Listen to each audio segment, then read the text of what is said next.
پتلو جو ایک مشہور ٹک ٹاکر ہیں آج کل شدید ذہنی اذیت میں مبتلا ہیں کیونکہ ان کے ساتھ ہوا ہے ایک بہت بڑا فراڈ، اور وہ بھی کسی غیر نے نہیں بلکہ ان کے اپنے قریبی دوست نے کیا۔ یہ شخص کوئی اور نہیں بلکہ بھٹی ہے، جسے پتلو نے نہ صرف بزنس پارٹنر سمجھا بلکہ زندگی کے کئی مشکل وقتوں میں اس کا ساتھ بھی دیا۔ سب سے بڑا احسان یہ تھا کہ جب بھٹی جیل میں تھا تو مسٹر پتلو نے ذاتی کوششیں کر کے اور پیسے خرچ کر کے اسے جیل سے نکلوایا۔ پتلو نے ہمیشہ دوستی کو مقدم رکھا اور اسی دوستی کے نام پر بھٹی پر اندھا اعتماد کیا۔ بھٹی نے پتلو کو ایک کاروباری منصوبہ بتایا اور کہا کہ اگر وہ سرمایہ لگائیں تو بہت منافع ہوگا۔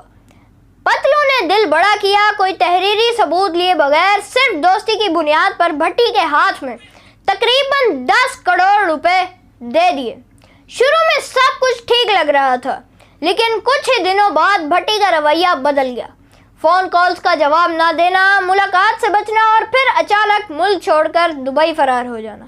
یہ سب کچھ ایسے ہوا جیسے کوئی فلمی سین ہو۔ مسٹر پتلو اپنی جتنی بھی گاڑیاں دبئی میں تھیں ان کے پاس ساری کی ساری وہ بھٹی کو دے کر آ گئے اور پاور اٹرنی بھی دے دی۔ اتنا اعتماد تھا، لیکن جب وہ پاکستان آئے تھے تو پیچھے سے بھٹی نے ایسا کام کیا کہ مسٹر پتلو حیران رہ گئے۔ وہ ساری کی ساری گاڑیاں سیل کر دی گئیں، بھٹی پیسے اپنے پاس رکھ لیے اور جو مسٹر پتلو کا فلیٹ تھا دبئی میں وہ بھی گروی پہ دے دیا اور سارا پیسہ لے کر وہ فرار ہو گیا۔ جب پتلو کو حقیقت کا اندازہ ہوا تو ان کے ہوش اڑ گئے۔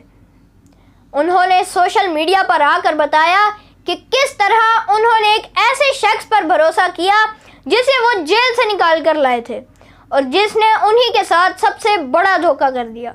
نہ صرف مالی نقصان ہوا بلکہ پتلو کے دل کو وہ زخم پہنچا جسے بھرنا آسان نہیں۔ لوگ حیران ہیں کہ ایک شخص جس کی زندگی بچائی وہی اس حد تک گر سکتا ہے۔